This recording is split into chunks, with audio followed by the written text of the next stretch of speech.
Kaixo, arratsaldeon eta ongi etorri gaurko hitzaldira.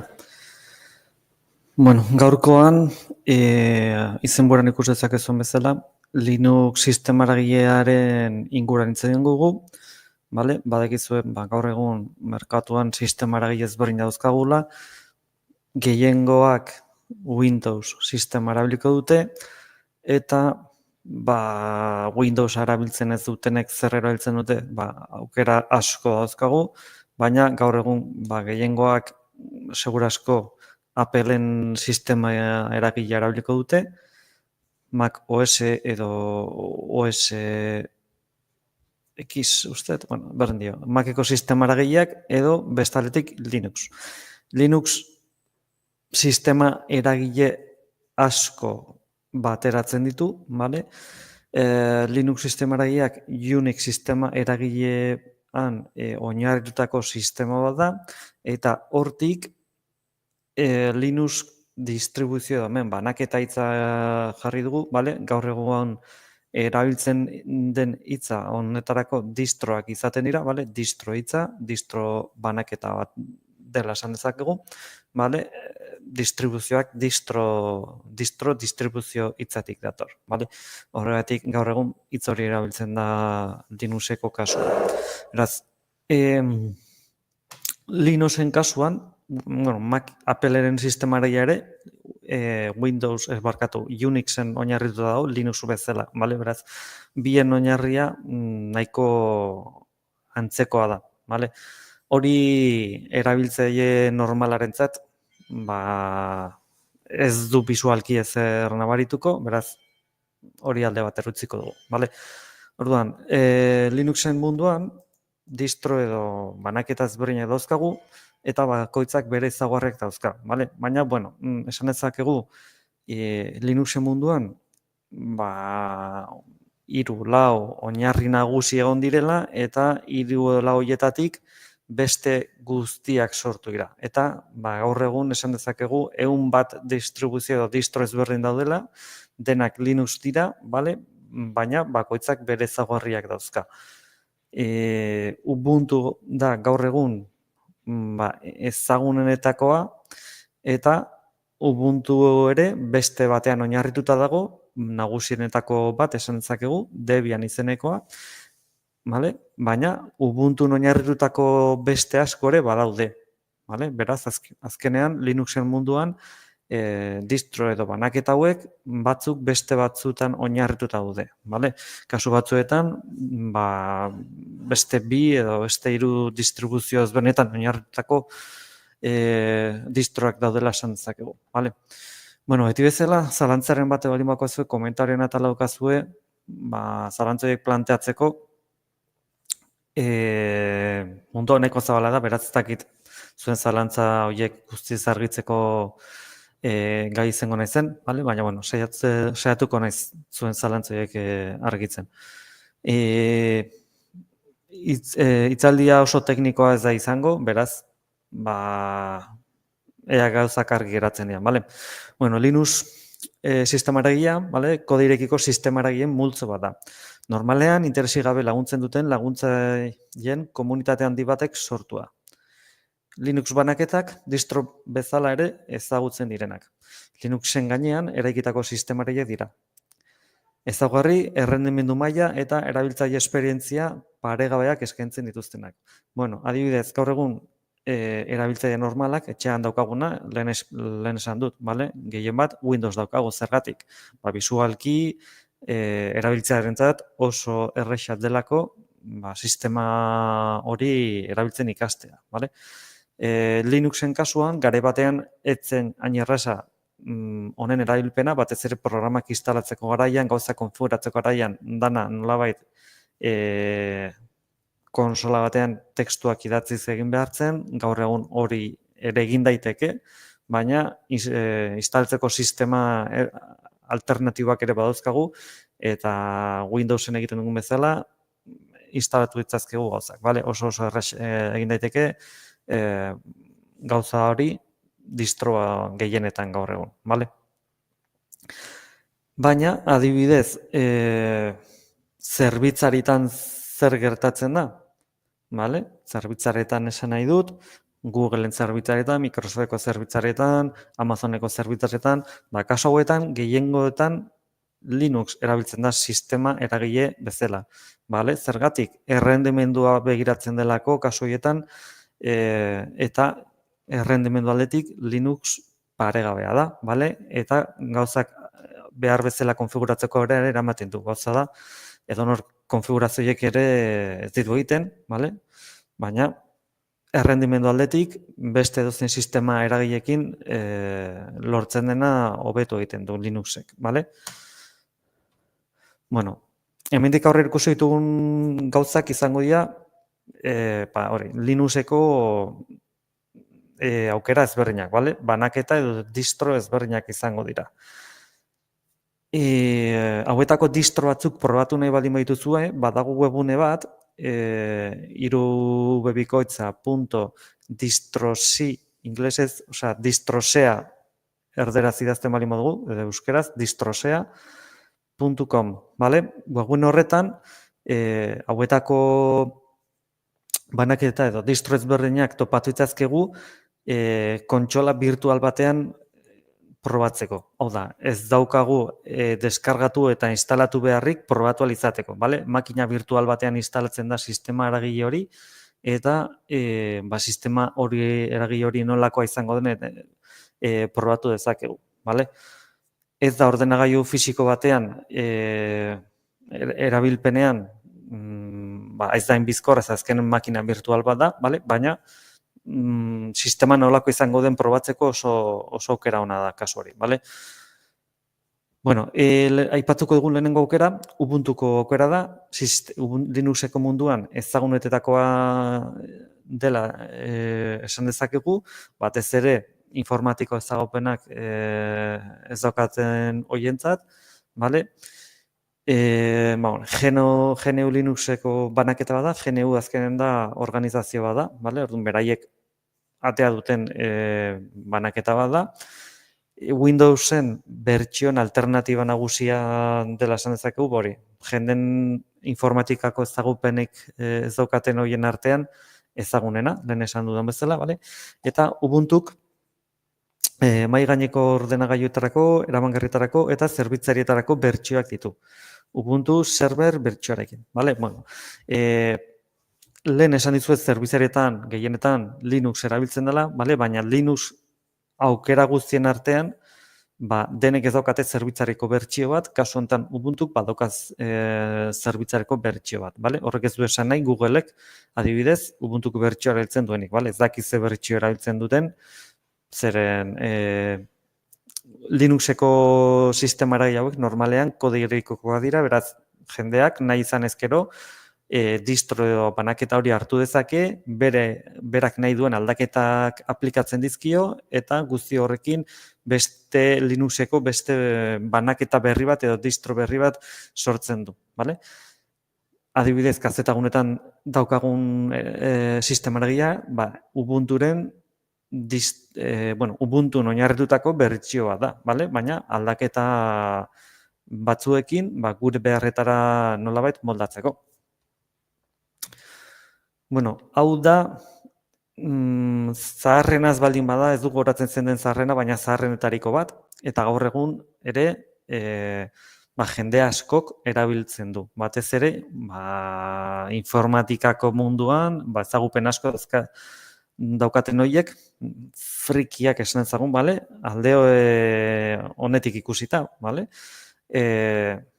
Linuxen munduan ezagupenak daukatenak, hau izaten da, erabiltzen duten aukeretako bat. Beste bat, Red Hat izan daiteke ezagunentzakoa, eta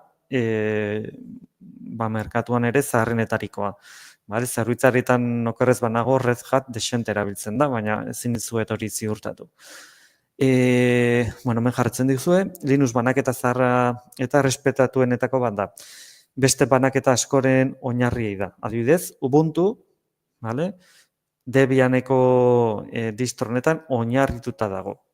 Beraz, Debianeko sistema eragile hori hartu dute eta horrekin sistema eragile berri bat sortu dute Ubuntu izenekoa.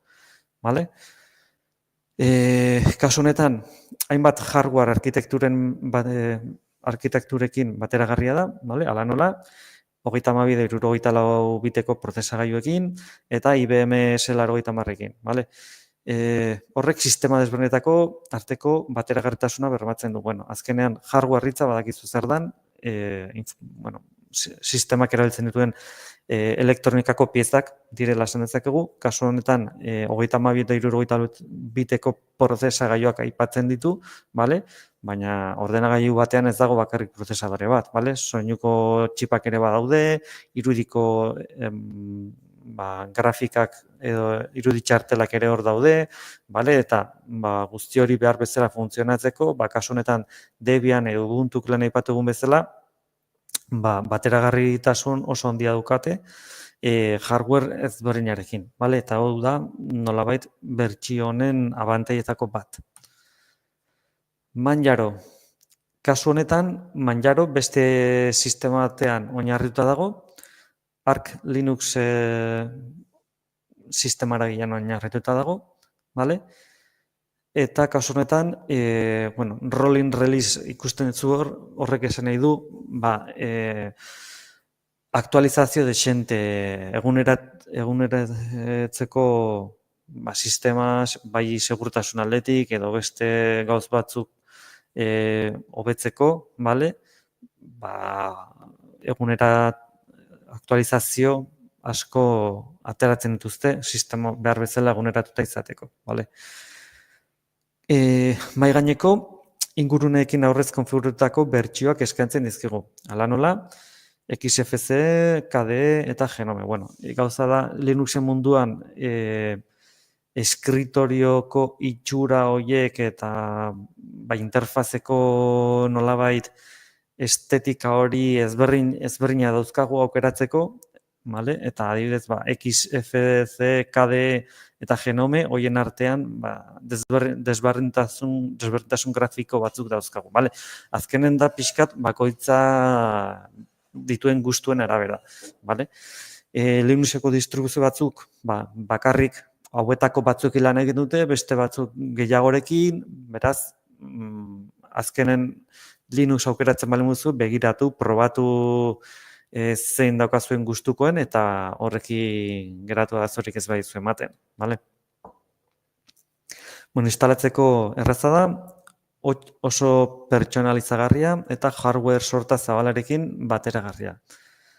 PC-tatik hasi eta gailu mugikorretaraino, vale? Hau da, bai ordenadores de sobremesa ditzen dana eta baita portatilak ere bai, vale? Bueno, Arch Linux, hemen aipatugu Manjaro, Manjaron kasuan Arch Linuxeko sistemaragian oinarrituta dago, hau da, Arch Linux, vale? Manjaro honetan oinarrituta dago. Erabiltzaile aurreratuentzat diseinatuta dago, beren behar izan bakarren arabera sistemaragia pertsonalizatu nahi dutenentzat. Software kopuru handia eskaintzen dugu, bere biltegian eta dokumentazio asko online ere badaukagu, vale? Hala ere, instalazio prozesua zaila izan daiteke. Linuxeko distribuzioen artean, batzuk oso Linuxen antzeko, oso Windowsen antzeko estetika hori mantenduko dute, beraz, erabiltzako garaian normalean ez dugu arazo handirik izango, vale? Adibidez, leihoak ixteko botoi horiek eskubialdean egon ordez, agian ezkerraldean dauzkagu, edo kolore batez izan ordez beste kolore baten izango dira, vale? Baina esan ezagun Windows erabiltzen badin bakigu, ikasteko prozesu hori nahiko laburra izango dela, vale? Azkenean estetikoki pixkat aldatzen da, baina ez dago aldaketa handirik batetik bestera. Baina instalatzeko prozesuan hor bai on daitezkela aldaketa txikiak. Ubuntu adibidez instalatzeko nahiko sinplea da, baina kasu honetan Arch Linux aipatzen dugunez, nahiko konplexu izan daiteke zergatik. Instalatzeko prozesuan asko pertsonalizatzeko aukera emango digu, baina horrek suposatzen du sistemak aukera asko emango dizkigulo eta aukera horien artean guk aukeratu beharko dugu zer jarri, zer ez jarri eta abar, bale? Eta zentzu horretan, instalazioa informatikako zer ezakien pertsona kopuru horrentzat, instalazioa pixkat zaildu egin daiteke, bale? Baina gaur egun badakizue YouTube eukita gauza hauek nola instalatu nahiko simplea izaten da, bale? Tutorial asko dauzkazue interneten eta pausoa jarraitzea izaten da. Naiz eta bertsio berdina izan, sistema aragiaren bertsio berdina izan, prozesua oso antzeko izaten da, beraz, oinarri bezala hartu ditzazkezue tutorial horiek, bale? Hori bai, ez ezazue hartu hain dela 10 urteko bideo bat, gaur egungo sistema bat instalatzeko, ze 10 urte horietan sistema eragilearen bertsio horiek asko aldatu dira, eta segurazku, instalatzeko prozesu ere pixkat aldatu egingo da, bale? Beraz, hori ere kontuan izan. Bueno, Linux Mint, hau ere gaur egun nahiko bogan dagoen distro bat edo banaketa bat izan daiteke, Ubunturekin batera, bale? Kasu honetan, Ubuntu eta Debian ditu oinarri, hau da, Linux Mint, bi sistemarai horretan oinarrituta dago, bai Ubuntun eta bai Debian, baina Ubuntu era berean ere, lehen aipatu dugu, Ubuntu Debianen oinarrituta dago, bale? Beraz, bueno, bi hoien gauza honenak esan dezakegu hartu zela edo behintzak sistema eragia sortu duen talde honek berari gustatzen zaizkion gauzak hartu dituzte bai batetik eta bai bestetik eta horrekin sistema eragile berri bat sortu dute Linux Mint izenekoa, bale? Kasu honetan banaketa honek egonkortasuna dute helburu bezala, bale? Eta software biltegi zabalak ere badauzkate, bale? Ubunturekin ere gertatzen den bezala, aplikazioak instalatzeko badaukate denda bat bezala, telefonotan badauzkagu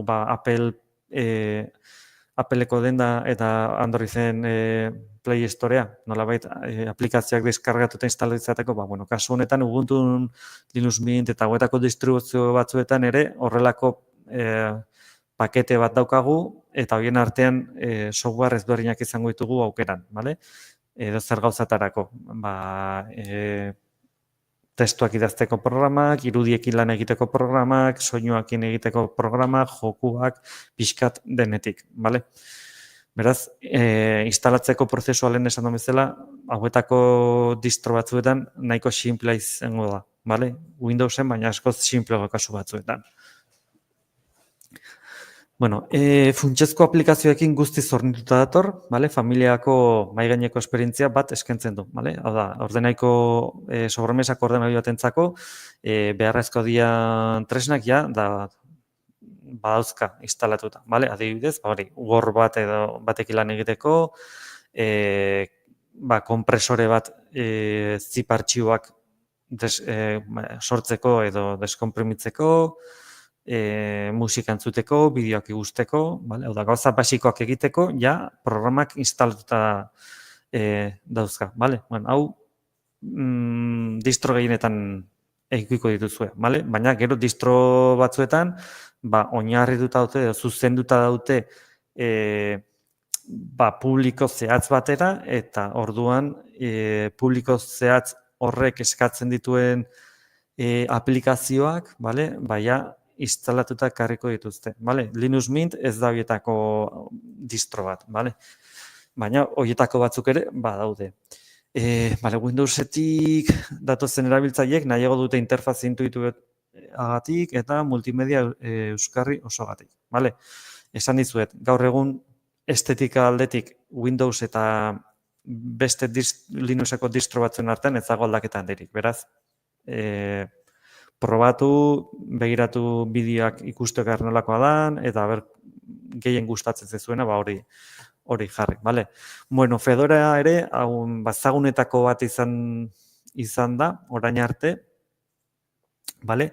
Red Hatek babestua eta erabiltzailea aurreraturentzat eta software garatzaileentzat diseinatuta dago. Red Hat lehen aipatu dizuet, bale?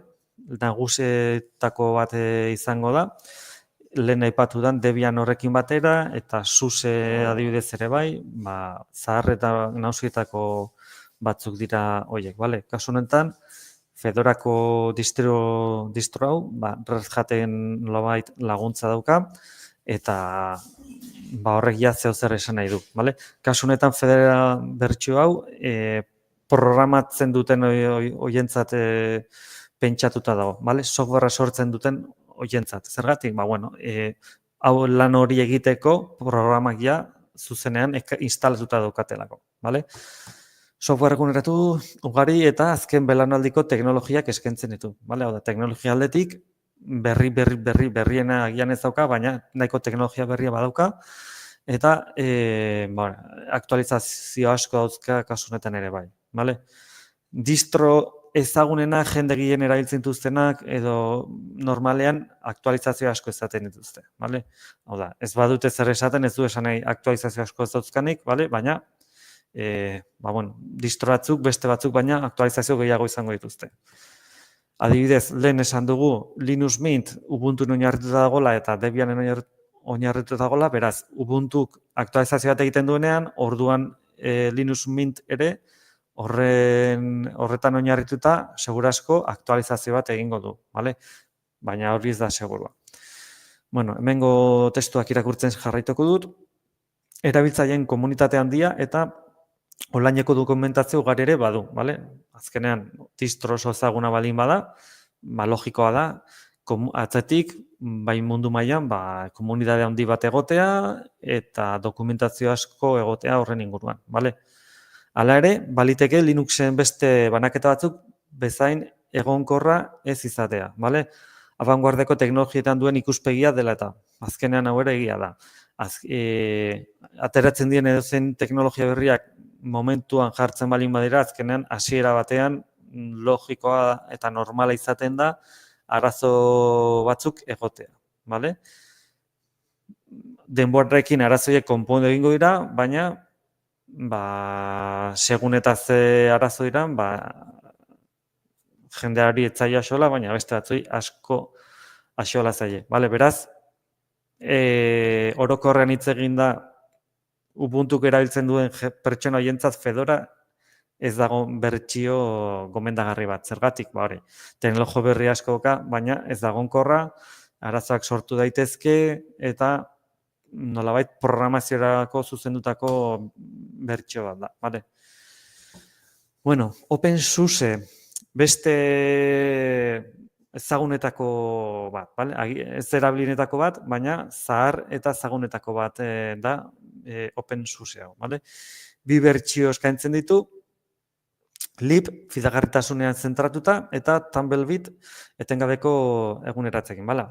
Fedorakin gertatzen zen bezala, aktualizazio asko dauzkan bertsio horrek Tumblebit izeneko hori daukate eta pixkat estalidade hori bilatzen duen beste bertsio hori lib izenarekin daukagu, bale? Instalatzeko eta administratzeko erraza da, bale? OpenSUSEk ere, okerrez banago zerbitzaretako bertsio bat ere badauka, baina, bueno, horretziko dugu. Instalatzeko eta administratzeko erraza da, hau, oso subjektiboa da, erraza zaila da, baina, bueno, horretzen dut. Egokia da, egonkortasuna bilatzen duten erabiltzaileentzat eta software eguneratuan nahiago dutenentzat, bale? Hau ere, beti, fidagarritasuna oinarrituta dagoen bertsio hori erabiltzen baldin badugu. Oda, lib izeneko bertsio hori erabiltzen baldin badugu, bale? Beste erabiltzen baldin badugu ere, nahiko establea izango da, baina arazo gehiago egon daitezke, bale? Fedorarekin gertatzen zen bezala. Bueno, labur bilduz, Linux banaketa edo distroa egokia gure helburuketara, bale? Lehentasunetara eta esperientzia teknikora egokitu behar da. Lehen esan ditzuet, bertsio edo distro berezi batzuk badaudela, adibidez, Fedorari esan dugu, pixkat programaziora zuzendutako batzuk daudela, baina adibidez, segurtasun informatikoa nolabait aztertzen duten horientzat ere, badago distro berezi bat, oraintxe bertan ez dut izena gogoratzen, ez dakit Kali Linux zaukan izena edo ez, badakit Kali Linux horietako distro badala, baina ez dut zehazki gogoratzen hori informatikako segurtasun hori nolabait aztertzeko eta probaketa egiteko erabiltzen den distroa den edo ez, hori oraintxe bertan ezin duzu ziurtatu, ez dut zehaz mehatze gogoratzen. Baina gaur egun distro asko desagertu egin dira, garai batean Mandrake geneukan, Canopix, distribuzio asko egon dira urteetan zehar, horietako batzuk nolabait desagertu egin dira eta berriak atera dira, bale? Garai batean ez Canopix hau Aragoiko gobernuak edo Aragoiko unibertsitateetan sortutako bertsio bat zen, Extremaduran ere okerrez banago bertako gobernuak beragaraien zeukaten bertsio bat, Guadalinex o errelako zeo zer, ez zena ointxe bertan zehatzmeaz gogoratzen, bale?